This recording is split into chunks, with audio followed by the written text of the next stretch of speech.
Sean Payton gave an interview to CBS Sports. And one of the really interesting questions he was asked, of course, with a 41-year-old quarterback in Drew Brees and an aging quarterback who last year suffered an injury to his thumb and missed 5 weeks, would he consider keeping Brees, as they put it, on a pitch count, essentially limiting his throws in game weeks during practice? Here's what Sean Payton said. I don't think a pitch count relative to in the regular season games, certainly during the week of practice, for the last couple of years, Wednesday's been a down day. He's rested his arm. And I know last year there was 5 weeks he didn't play, and then he came back playing extremely well. And I understand the question, because a lot of people have mentioned that. Hey, I just think in our game with 16 games, a little bit different than in maybe basketball or baseball or even hockey, the value of each game is such that I think most importantly for us, it's training camp, and then even during the work week and modifying maybe even Thursday. So the pitch count for us would be up until the game itself. That makes a lot of sense. That's the idea, essentially, of having a camp arm. You've heard that term, right? Where you have a camp arm. You can't have, if you have a 2-hour practice or a 3-hour practice, you can't have one quarterback throwing 200 passes so all of your receivers are getting work, or two guys doing it. So you have a camp arm. You bring guys in to throw all those passes. Of course you want Drew Brees to get his work with his receivers, to get down timing and to run the plays and to be efficient, but you don't need Drew Brees throwing 200, 300, 400 passes a day during camp and then during the week of practice. You heard Sean Payton say there, Wednesday is like an off day where he rests his arm. Okay, at 41, Drew Brees doesn't need that. But to the idea, because pitch count is generally associated in baseball with the game. You have a pitcher on a pitch count in game. Sean Payton was very clear. They're like, we're not going to limit his number of throws in the game. It's not like, well, Brees has 35 attempts, no more passes the rest of the way. Or if we're going to throw, you better put in Jameis or let Taysom do it. That's nonsensical. But resting Drew Brees' arm when you have the opportunity, that happens at every level of football, from training camp on through, which is why you bring in guys. It's like you don't have your star pitchers throw batting practice. Like the coach can get up on the mound behind the L screen to throw BP. It's a very commonplace thing. So I don't. Drew Brees' age, with respect to that, doesn't worry me at all.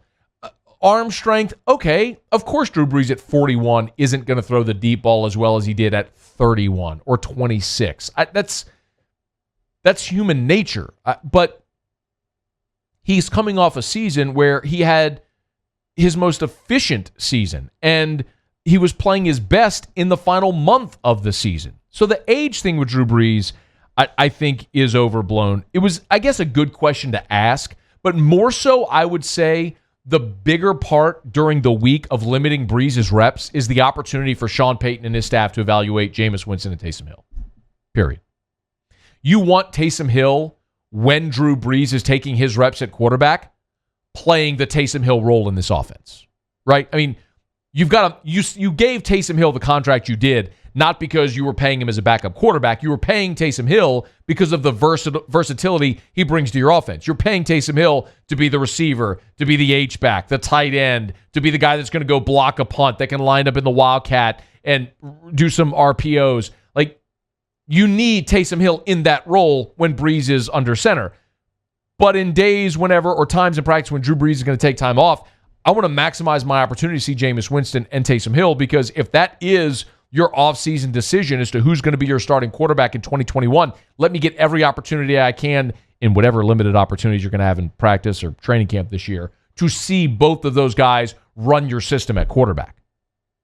Something else, Sean Payton, speaking, we talked earlier about potentially not having fans. Sean Payton did talk about what challenges would arise if there aren't fans in the stands when the NFL kicks off. Playing without the fans, who does that impact the most? Well, it impacts the stadiums that are the loudest, and so the Superdome, Seattle, Kansas City, Minnesota, wherever those stadiums are hardest to hear in, kind of neutralizes the playing field. And so the stadiums with the least amount of fans, and I'm not going to mention any, but all of a sudden 32 sterile environments, the cadence will be fairly simple, and so it'll be different. I think that would impact us just from one of our advantages. Playing in the Superdome, one of the home field advantages is the crowd noise. That's completely legitimate. I'm not in any way going to minimize what home field advantage means.